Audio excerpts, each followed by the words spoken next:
or grab a Coke and find that old VHS. We're diving deep in cheesy flicks. Yeah, we're on a vintage quest. Low reviews but high on laughs. Let's give these films a cheer. The cult classics, flops, and nuts. There are topics this year. We're the Ejectables, rolling back the years, celebrating movies that no one else cheers. From backhanded juice to epic fails, we say it's all good. We're the Ejectables, yeah, we're misunderstood. Welcome to the Ejectables. This is the show where movie enthusiasts Bill and Ian join forces with a weekly rotating guest to celebrate movies that we feel have been unjustly panned by the critics or sadly ignored and forgotten by audiences. This week, we don't have a guest, but we figured since it is our 40th episode, now would be a good time to look back at some of our true gems and real surprises that we have covered on the show, right? We even have a graphic. Ian, look at you. Right? We're ready for this. So what we're going to... What? Can we see it again? Oh, yeah. Let's see it again. So what we're going to do is I'm going to choose a couple of movies that Bill picked that truly surprised me. I didn't know they were great movies until Bill's like, dude, look at these. He's going to choose a couple from me, and each of us are going to choose one movie that a guest chose that we thought was a true gem and a real surprise. So, Bill, see any good movies lately? I saw a great one last night called Deep Cover on Amazon Prime. I can't believe how funny it was, with Bryce Dallas Howard and then the really funny guy from Ted Lasso, which I never really watched, but I didn't watch it either. I didn't really Comedy. I really didn't get the concept of the show until 2 seconds ago. So I was like, "Oh, this is good." Of this show, of Ted Lasso, or our show." Oh, our show. Yeah. So, Bill, what we're gonna do is we're gonna choose some movies. I didn't understand that it was our 40th episode. Well, I figured, 40 episodes in, we should celebrate a little bit, and I just We've wanted done to 40 of these. Well, we've done 39. So, what is the worst one you've watched? You know what that is. No, it could be between Greedy and Weekend at Bernie's. Oh, no. Greedy looks amazing next to the very poor, really stupid Misfire that oddly some people like because they were very young and on a lot of cocaine or something. I was 13. I was on cocaine. You were very young. You have the very young option. Okay. It's so bad. It could be both. But I've covered how bad that is in so many episodes. What is the worst movie that you have seen? I know what it is. There's been a lot. Mommy. The baby one? No, I didn't watch that. I'd say how can he judge it, people? Midnight Special is up there. It's not that bad. It's good. It's awful. It's one of the worst movies I've ever seen. It's good. He only likes comedies. God, there's been some really... Samurai Cop is up there. Oh, that was so bad. Meant to be bad, I guess. It's just that was so bad. I agree with you. Okay. And I'm trying to think what else. We've had some doozies. Yeah. Oh, we have. I've had to lie sometimes about how good they were. Yeah, I noticed that because most of the guests we have are Bill's friends, or Bill, gets them on. He's very nice to all of their movies. He doesn't want to say bad things, but behind the scenes, Bill says other things. I'm honest every time, except for the one time it was my guess, and I didn't want to be too honest. I get it. What guess was that?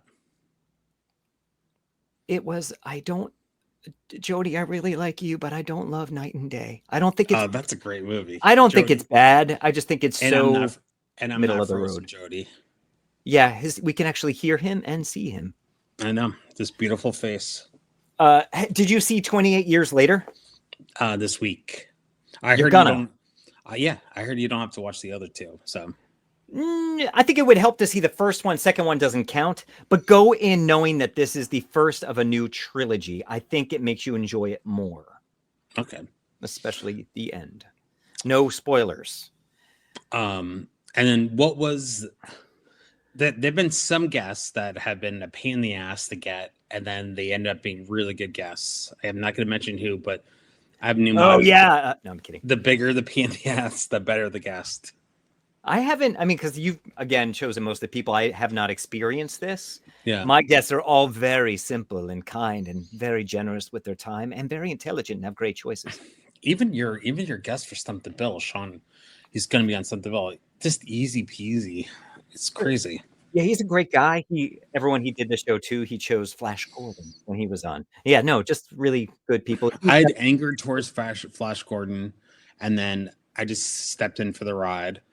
I like Streets of Fire. You hated that movie. Yeah, I love Night and Day a lot more than that. I don't think Night and Day is bad, Jody. I'm sorry. Yeah, you do. I don't. I thought it was just perfectly okay. Dude, what more do you want, man? What more do you want? Something more interesting. That's all. You're crazy. Do you not? That's why my picks are all so weird, and you don't like them because they're just off the beaten path, and you're like, this is not what I'm used to. They're mostly horrible. But he chose two today that he actually liked and was surprised by. All right, you go first.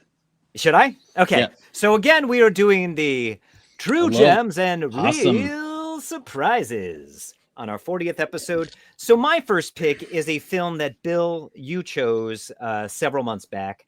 And it is the Robin Williams, Walter Matthau starring film directed by Michael Ritchie called The Survivors. I know I'd seen this movie. I don't know if I saw it in its entirety way back in the day. I was like, oh, that's good. And kind of, it's okay. It's not the war movie I wanted it to be based on the poster. But when you chose this film, I'm like, okay, I'll do my homework. I'll watch it. And I found it one of Robin Williams' best movies. They have great chemistry, he and Matthau. It's surprising. It's funny. It's got a lot of heart. It's enough different for a attempted mainstream comedy. And I think it's a shame that this movie didn't do well because I think it's truly a great little surprise gem. So why did you pick that film when you did it? Well, it was a bomb when it came out. He didn't become a major movie star till Good Morning Vietnam, but a very famous writer wrote it, Michael Eason. And there's these certain movies when you see them, at the time, this was fringe. This was a fringe idea about survivalists. Yeah. It was like, oh, there are these people in the world and they exist, they're survivalists. And it was like a very fringe thing. Now they're patriots. And now in 2025, it's mainstream.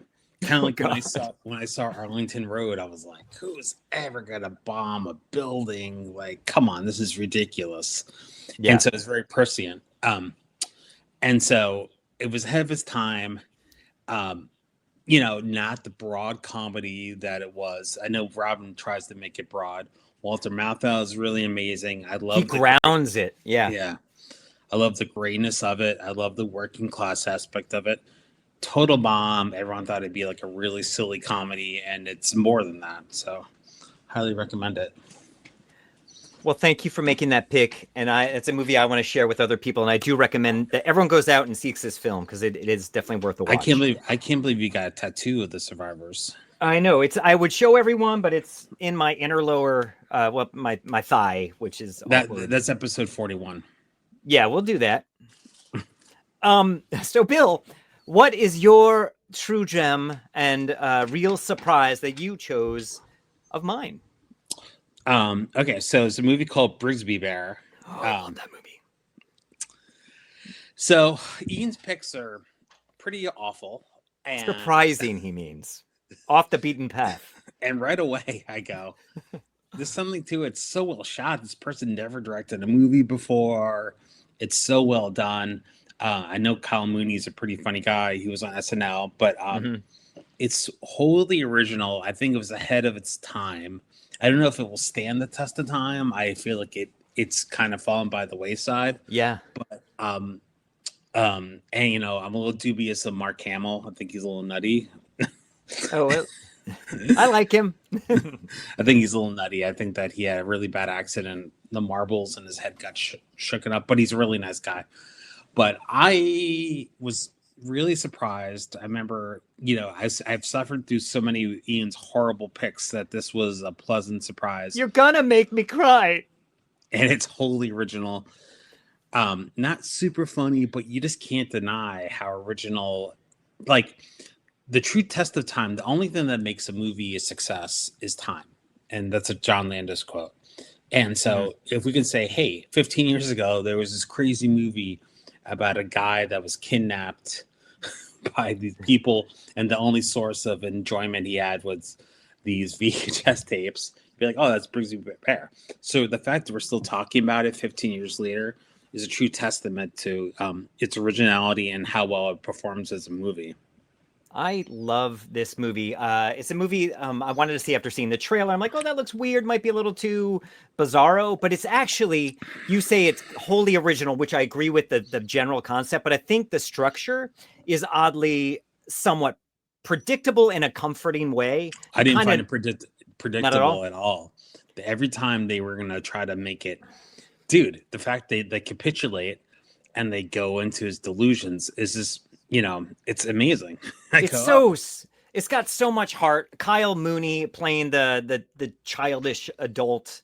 He's so good. He's so convincing. That the cast of Claire Danes and Greg Kinnear, I think it just really comes together. It's a lovely, lovely film. Now, do you think if this movie came out in the 2000s, I think it'd be celebrated like being John Malkovich. Oh, I think you're right. And I think it's better than being John Malkovich. It came out in the thick of the Marvel movies, so it just got kind of lost. I feel like these type of movies don't really do well anymore, but I think that if it came out, if like USA released it in the 2000s, I think it'd be more celebrated. But then the technology to make it, I mean, it was obviously shot on digital, and so it was cheaper. So I don't know if someone would give them $30 million to make the movie, but yeah. I thought it's really moving. It's very sweet and funny enough. But everyone, go check that movie out. So my next pick is my pick from a guest. Actually, I have clips of these movies. Let's see them. Okay, well, let's go back. Okay, we're going to do a quick clip of Survivors. Just in case you want to stop by and visit, here's the address and directions. There are no phones up there, so you can't call me. We'll write. We'll tie messages on birds. Oh, yeah. You're looking at me right now like the lights are on, but nobody's home. Hey, come on. A man's got to do what a man's got to do. I never had a friend like you. Same here, Donald. It froze 2 seconds after that, so I couldn't grab the hug that they do, but it's so sweet, and like they totally balance each other out there. And to film in Queens on film with such a big production, it's really like an undertaking to see. I mean, I don't know if the sets were done at the studio in Queens, but I mean, the locations are just utterly amazing. Yeah, I agree. Up in Vermont and stuff, with all the snow. No, it's great. Here's a clip from Brigsby Bear. But they told me I couldn't even think about Brigsby or they wouldn't let me leave. Okay, well, we think Dr. Larson is being a little hard on you. Yeah. And you've been doing so well with everything else. And in a couple weeks, you're going to have an independent evaluation, and hopefully that means you get to come home permanently. And then we can finish Brigsby? Mm-hmm. So much heart. I love it. Did you see this in the theater? No. I got it on DVD or downloaded it or something. Because it would have been awesome because it's so beautifully shot. It's anamorphic. Just I think it's just missing something when you don't see it on the big screen. That's a movie I would have liked to see in the theaters. Yeah, me too. So let's move on to a pick not too long ago that our guest Rob Forman chose, and that was Before the Devil Knows You're Dead, directed by Sidney. Can you say his last name? Because I always get Lumet. Sidney Lumet. Starring Philip Seymour Hoffman and Ethan Hawke and Marissa Tomei and Albert Finney. This is just a great, low-key, very depressing thriller. I was surprised by how good this was. I saw it back in 2007 when it first came to DVD, and it's about brotherhood. I just lost my brother, so I think that made me not like it then. I think it's yeah. But now I'm over it. Whatever. No, I'm kidding. I still miss him. I would say that this is one of our biggest ejectables we've ever had this episode. Looking at the analytics, there's something about this movie that people really love, and it goes to show you because it's a very tough movie to watch. It is. people love this movie and they love our episode. It was so engaging the way it was told too, from everyone's different perspective on this one, this bank robbery and how they, a jewelry store robbery and how they all dealt with this. It's just beautifully done, super tense, really engaging film. I highly recommend it. Here's a little clip. All my life, I've been afraid of becoming like him. All my life with you, and it's not fair. You can't just say sorry and make it all go away. It's too late. It's not that easy. It's not fair. It's not fucking fair. No, yeah. What a talent. Oh my gosh. It's kind of annoying he's gone. Like there's certain thing like John Lennon, like it's so annoying. It's like so annoying. I know some of the great artists. I think didn't you say Sidney? Why can't I say his last name? Lumet. Didn't you say that he said that was the best acting he's ever seen? Yes, and he's done 12 Angry Men, The Verdict, which is my favorite movie, up there, top 5. Mm-hmm. Q&A, Family Business, Network, Dog Day Afternoon, right? Dog Day Afternoon, The Pawnbroker. I mean, the list goes on and on and on. I think he was in his 80s when he did it. It was the second to last movie. And one of his best. Find Me Guilty was either before it or after. I think it was before it. Just to show you, he changed the ages of the brothers. Originally, it was kids in their 20s, but by making them in their 40s, it just has such resonance that it just makes it all more powerful. And that's to show you how much of a deep thinker and what a great artist he was, And he had like the best crews in New York. If you worked on a Sidney Lumet movie, you were dedicated to him. He was a super nice guy. His ex-wife, not really nice, really mean to my grandma. But who was this ex-wife? Lena Horne, really mean to my grandma. But she had some alcohol problems. But that being said, it was I'm in my 40s, and to think of a 80-year-old man directing that movie is just crazy. I thought you were 38, so that's wow. Yeah, that's the biggest surprise. By my hair. Yeah, that's a real surprise. So everyone go check that out. That's a really, really excellent film. And Bill, what film did you choose from one of our guests? So I'm gonna do You're a Big Boy Now. It's Francis Ford Coppola's movie. I've never seen it, and I know that he had a really hard time on it. And right away I was like, he's really good at comedy. Like he should have done more comedy. Right away, you can just tell it's a really good movie.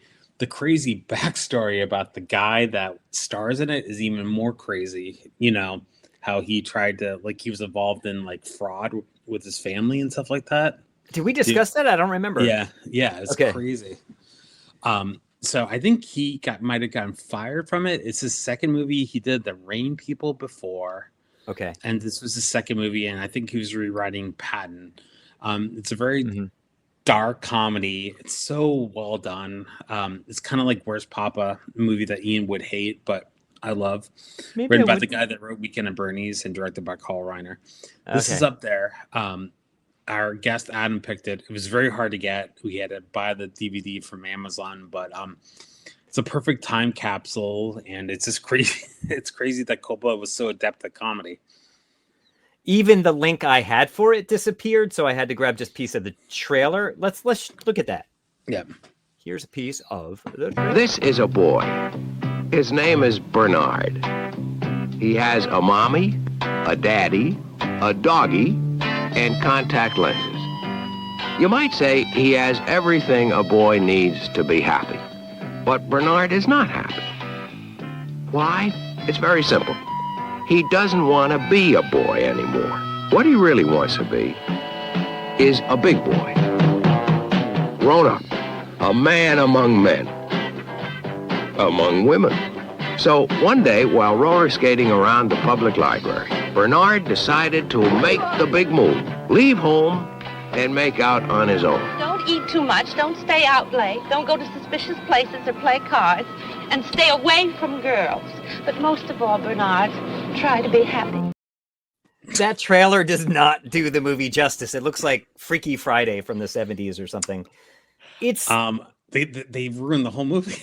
It's like I know, but it makes it look really bad. It is kooky, it's off the wall, but it's stylish. The performances are great. Just the time capsule of 1966 New York City is amazing. A lot of the shots they did, the people in the background didn't know that they were making a movie. They're like, what's going on? There was a scene in a grocery store or a mall where everyone's like running around being crazy, and people in the store are truly reacting. People on the streets are like looking at the camera like, what are they filming? It's really just it's a fun, wacky movie. Definitely worth seeking out. So you liked it? I did. Yeah, this was one of the better picks from one of our guests. Yep. A true gem and surprise. So mine, like me. No, always. No, you're the biggest gem. Thank you for being so gemmy. So our next pick would be another film that you chose. I know, shocking. But anyway, he did choose two good movies, and this would be the second one. The film Dogfight, starring River Phoenix and Lily Taylor, directed by Nancy Savaca. Is that correct? This is such a charming movie. It's a movie I saw parts of when it came out, but I was like, oh, I don't want to see a movie where guys are being mean to girls and picking on their looks. This movie is so not that. It's so much more than that. It's a drama about this couple. They meet just before he's shipped off to Vietnam. It's very low key and sweet. It's got funny moments. It's so fresh and different. I think if this came out now, it would do really well. And it did not do well then. It pretty much bombed. But why did you choose this movie? It barely got released. I think it's one of River Phoenix's last movies. You know, they gave Nancy, was our first studio thing after True Love. Kudos to River Phoenix for taking it on. It's really Lily Taylor's movie. It has one of the best endings I've ever seen in movies. Mm-hmm. And I'm glad that it's held up over time. I think it was released in maybe like 10 crazy theaters. Yeah, it must have tested poorly, but Warner Brothers, to its credit, did make it. I don't see Warner Brothers making it today. It really is a great film. I would say, I think this is my favorite film that you've chosen. Real surprise to me. I'm like, oh my God, I can't believe I didn't give this a chance. You're a real surprise. Here's a little clip of it. And you said one of the best endings you've ever seen. Oops.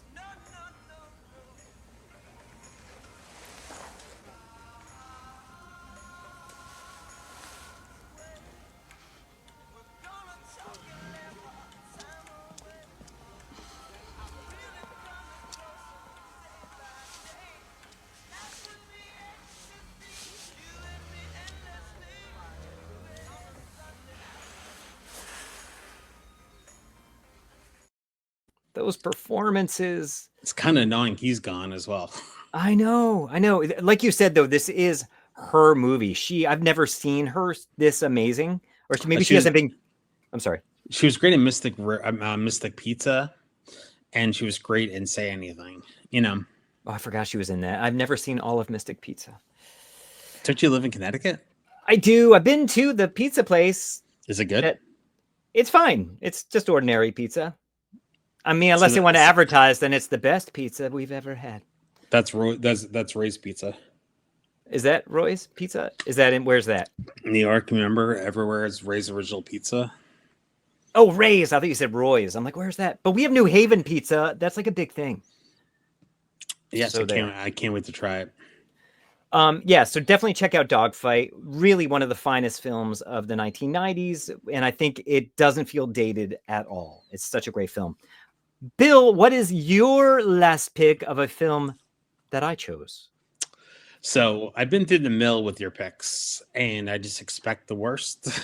A gold-making mill where they only make gold. And it's so hard for him to choose which one. So much gold. I was expecting the worst. I was like, I know this is going to be awful. Because it's in the title, worst? Yes, and I just go, it's going to be some depressing, weird, unfunny, lame movie. And I was just talking with my friend Jen about it before this episode. And right away, so the movie that I picked that you show is called The Worst Person in the World. And right away you go, oh, this is going to be fantastic. Like right away, it just sucks you in. It's so well done, so well shot, so engaging. I mean, from start to finish, for a movie about characters and you don't know where the movie's going to go. I mean, I just can't recommend this movie enough. Right away, you just get it. Like, I think there's a montage or something like that. And I go, I'm in for the ride. Kind of like the opening to Old School. When Luke Wilson gets in the cab, you go, oh, this is going to be great. You could tell movie's going to be right away. Right away, you just know that this is going to be awesome.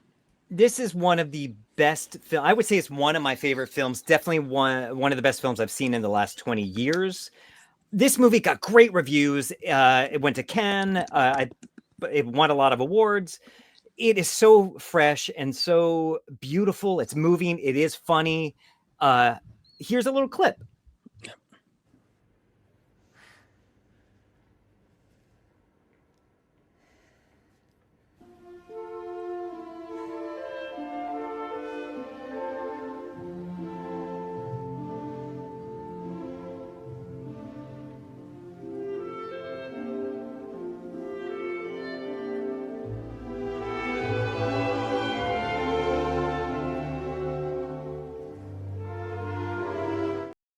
I love that it's both whimsical and it's grounded. It's so real at times and it's a beautiful film. I think it's one of the best movies about love since Blue Valentine. Oh, yeah. That was good. Yeah, I love this movie. Everyone definitely check out Worst Person in the World. It was on Hulu until recently, but it should be pretty easy to find elsewhere. So I think that wraps up our True Gems and Real Surprises episode. Anything you want to add, Bill? I feel a little rushed. You okay? Do you have a doctor's appointment or something? You have a doctor's appointment. Bill's fine. got a busy day. I know. I think I was just like, we got to rush. And so I had that in I think I'm speeding. Should we do it again, but slower? So I chose the Brigsby Survivor. Bear, guy who was kidnapped as a child. Just kidding. In all honesty, everyone, I'm going away to Europe and we're doing a filler episode, but we thought this would be a fun way to do it. So Bill, we won't see each other for a few weeks. Oh, okay? No, I want you to do it from Denmark. I want you bring your I'm laptop. not going to Denmark. Okay, I want you to do it from Iran. I'm not going there. It sounds a bit dangerous right now. I'm going to France and Belgium and Scotland. Ireland. Jesus. Sorry. I want you to watch Weekend at Bernie's in Ireland and then report back to me. I would prefer my plane crashing. Make note of that in case it happens. You can play this on CNN. He wanted to die because he didn't want to see Weekend at Bernie's. Where can we find these movies? Oh, yeah, I forgot that part. Okay. Wait, here's a little thingy. Okay, so we can find The Survivors. It's on Tubi. Though that was where it kept on freezing for me when I was trying to grab clips. Don't tell, I was trying to grab clips. Brigsby Bear can be found on the Roku channel, or you can find a Blu-ray. Before the Devil Knows You're Dead can be found on Hulu. That's our easiest find. You can find a DVD or maybe a Blu-ray, I don't think so, of Your Big Boy Now. That's a little harder to find, but it can be found. Dogfight can be rented on Prime and on iTunes. Definitely check it out. And Worst Person in the World is currently on Tubi, but I recommend seeing it without interruptions. But seek it out. It's definitely worth finding. Find all these movies. They're great. 40 episodes, dude. It's crazy. I know. So we'll do this again on our 80th episode. We picked the same movies. Yeah, we should. Just replay this. I'll change the number on the GIF, yeah. And say I just got back from Europe. There you go. Yeah, I can say it slow. I just got back. We're not trying to fill time. Bill, have a great couple of weeks. Happy 4th. And happy trails. Have a nice vacation. And enjoy Wait the a minute. pizza. Before you go, is there any movie that you're excited to see this summer? It may be in the time that I'm leaving you. The Brad Pitt racing one. I heard it's amazing. Oh, they shot right near where I'm going to be in Belgium. They have wow. I forget where it's called, but my mother-in-law just sent me a thing. Anyway. Costco? Yes, they filmed at Costco. Those alley hallways passages are large. Yeah. Yeah. Anyway, thank you everyone for tuning in. Thanks for everyone. Have a lovely summer until we meet again, Bill. Bye. Until we meet again. Everybody, here's a beautiful exit song. Like, share, tell your friends. Comment. Pop the popcorn, grab a Coke, and find that old VHS. We're diving deep in cheesy flicks. Yeah, we're on a vintage quest. Low reviews but high on laughs. Let's give these films a cheer. The cult classics, flops, and nuts. There are topics this year. We're the Ejectables, rolling back the years, celebrating movies that no one else cheers. From backhand twos to epic fails, we say it's all good. We're the Ejectables, yeah, we're misunderstood.